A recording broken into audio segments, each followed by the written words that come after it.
Because if right now, as I'm recording this, at the same time, I think about, should I be recording this or should I be doing something else? Then my mind is half here, half somewhere else.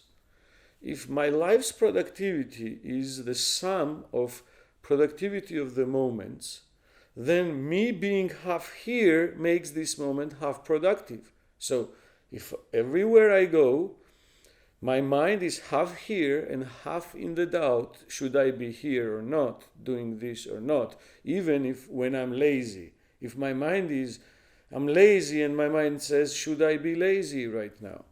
I'm not advocating for laziness. I'm just saying if productivity of the life consists of the sum of the productivity of this moment, there is a good reason to be doing what you're doing at the moment full time. I mean, even if you're being lazy and taking a rest, that's what you should be doing, because then you're not getting half the rest. You're getting the rest completely. If you are thinking, so how do you do that? See, first of all, you wouldn't be able to do that if you didn't understand that time management is about managing this moment. Because if you would start from managing tasks, then when you're lazy, the task is going to bug you, the instrument's going to be counterproductive. But if you come from the perspective that, okay, here I am lazy, and or I'm doing this or I'm doing that, the best thing to do is to do it completely. So now, how to be sure what should you be doing completely at any given moment? I find three pillars of mind's energy that needs to be released, I think. So, first of all, I think there is tremendous amount of energy that goes into keeping track of tasks in your mind. So if you had a system where you, instead of mind, you would put your tasks on a paper, then this would free your mind from the energy of holding these tasks and even tracking some kind of priorities. Oh, I forgot that. And so if you put it on a paper, then suddenly your mind will start to trust the paper. But the big mistake is that, okay, there is this tip or trick that tells you put tasks on a paper or in an app, and people automatically do it, and then this task could even scare you, because if you really sit down for half an hour now and remember everything that you have to do that's in your mind, and that's what you should be doing, and put it down, it might scare you. You might say, okay, I'm never going to be over this.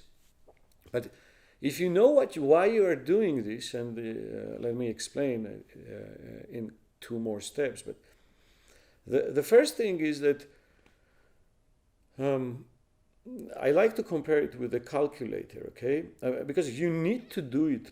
You need to train your mind that suddenly you're not going to be relying on your mind, you're going to be relying on your paper. But your mind is not going to trust you.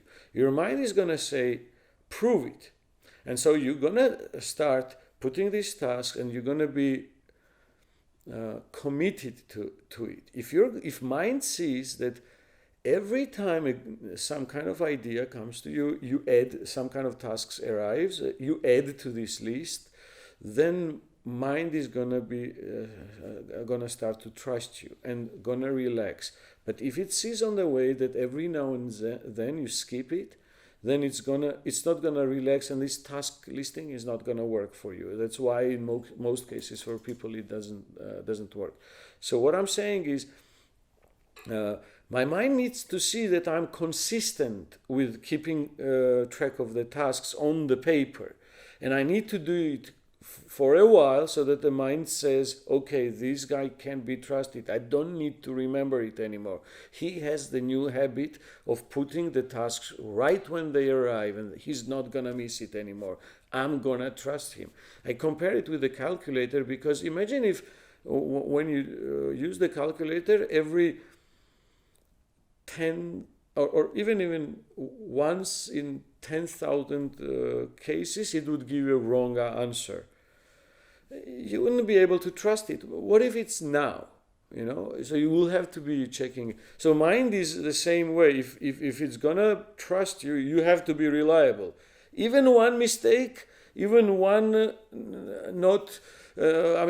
step away from the commitment to keep the list of tasks is gonna mess up the mind. He would need to retrain himself. So that's one thing. Once you do it, now imagine you can always access a paper or an app with the list of your tasks that are always current. If a task came to you 2 minutes ago, it's there. Okay, you can open it up and you can look at it anytime.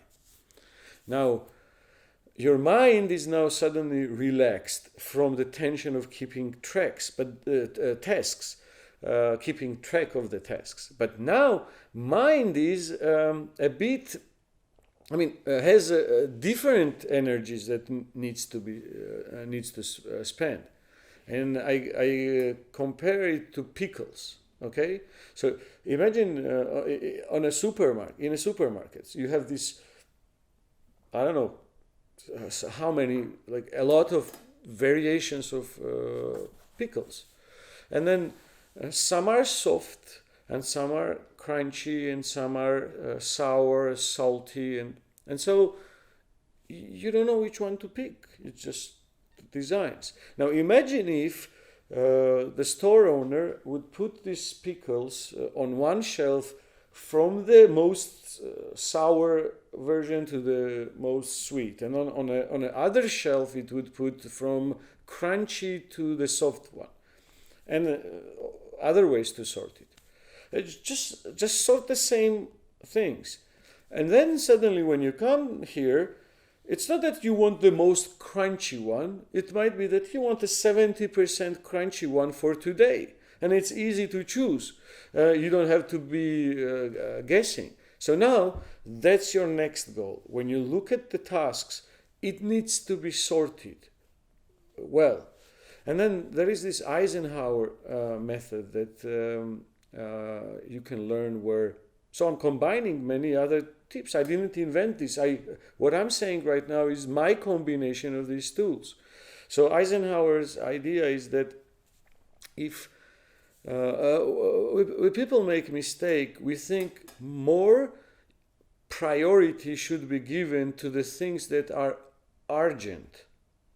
Instead, urgent things might not be important for you, for your life. I mean, to use your time well. Because something is urgent doesn't mean it's important. It doesn't mean it's a time well used. If you were going towards your direction, I mean towards where you were going, and if I'm recording right now and somebody else comes in and tells me that he needs me urgently, but he just needs me urgently, but what he needs for me is not important at all, then it's a question: should I go with the guy, or should I keep doing what I'm doing? In most of the cases, our minds are wired to follow the urgency without even asking if it's important or not for us. So suggestion is to list Eisenhower has or somebody else then came up with the metrics, and it's not about metrics. I would say you had this list, right? Now sort this list. On the top, put the most important and also urgent ones, and then sort it to important things, but that are not urgent, and only then urgent, and then those that are important. Just sort this. I mean, if you want, you can sort it completely differently. You can sort it from easiness. This is the easiest task, and this is the hardest, like with cucumbers. When you sort it, your mind now learns that these tasks are sorted. I'm not gonna miss. If it's 70% crunchiness of the task that I want today when I wake up in the morning, then it's gonna be 70% crunchiness. I know what it is. If it's messed up, I don't know which task is what. I cannot compare them. So once mind trusts like a calculator that all tasks are there and then the tasks are sorted really well, then it becomes the moment that, okay, here I am, I look at my tasks and I say, right now I want the 70% crunchy task, okay, or this easy task or hard task. That's how I feel at this moment, but I want to take this moment to be as productive as it can be. And so I choose a task, and in my mind I say, for the next 25 minutes, my priorities wouldn't change. If I choose this task, if I chose to do something without this system, I wouldn't know if this choice was wise, if this choice was the exact crunchiness that I wanted. But once I have it well sorted and it can be trusted, it's not something that I not committed. It's solid.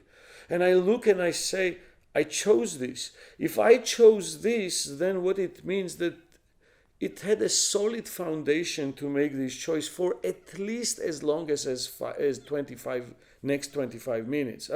In 25 minutes, if I made this choice, it could have been something else that I chose, but not in 25 minutes is short enough, and that's where the Pomodoro technique comes from. The idea is that you basically split your work time.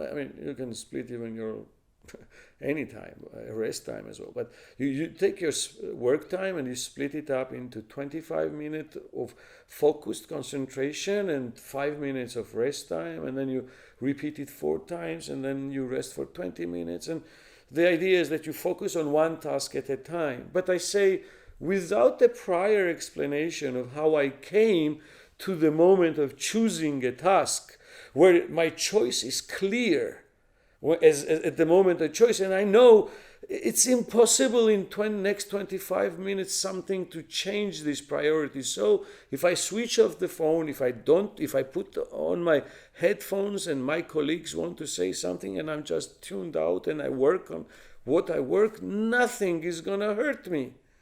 Nothing. And if there is something too extreme, somebody's gonna reach to me from and take me out from that focus.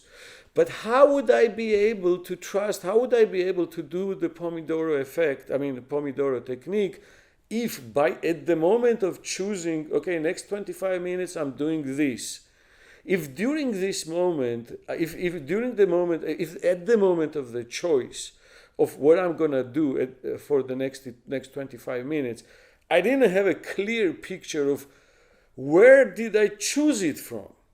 Which cucumber is it? If I didn't have this picture, then I wouldn't be able to concentrate, and my mind would be wondering, should I be doing this or should I be doing something else? And then I would be half here, half somewhere else, and the productivity of the moment would be half of the productivity that it could have been. And then productivity of the life goes by in a half. And so it kind of answers your question, also introduces my system of how I clear myself and how I focus. Once I do this and I choose a task, I know. I still have some other steps, like a morning routine where in the morning I look at the big list of tasks and I say, today's the day I feel like these tasks. For example, in an Eisenhower metrics, the idea is that you should be doing first. High priority is to do those things that are important and urgent, and only after that do the things that are not. I say choose, the least important one if you want, but know that the choice is made because Eisenhower cannot know, or any other guru, or Eisenhower just made a remark. It's not about, he didn't teach it's like this, but what I'm saying is that it's just his thought that, it's a good way to sort tasks from, but then the choice is yours. You cannot become the slave of this list and go from top to the bottom. You might feel today different, so I put all the tasks for today, And then I know these are the 5 or 6 choices that I'm going to be addressing today. And I trust myself because these 5 choices came from the bigger list, which is well sorted. And here, I'm not even stressing myself that I should do it, as I said. It's this list of the tasks that I put in a today list. For somebody, it would be, these are the things that I have to do and complete today. For me, these are just the choices for today. This is my menu. It's not something that I have to accomplish. It's just that at every single moment, I don't have a goal to accomplish. My goal is to do what I'm doing. If every single moment I'm concentrating on accomplishing, then I'm not doing the thing. So at every single moment, all I need is to know what should I be doing, and here is the guide. This is just a choice. This is not to be finished. This is not the task that I say, if I don't do it, I penalize myself. This is not that. Okay?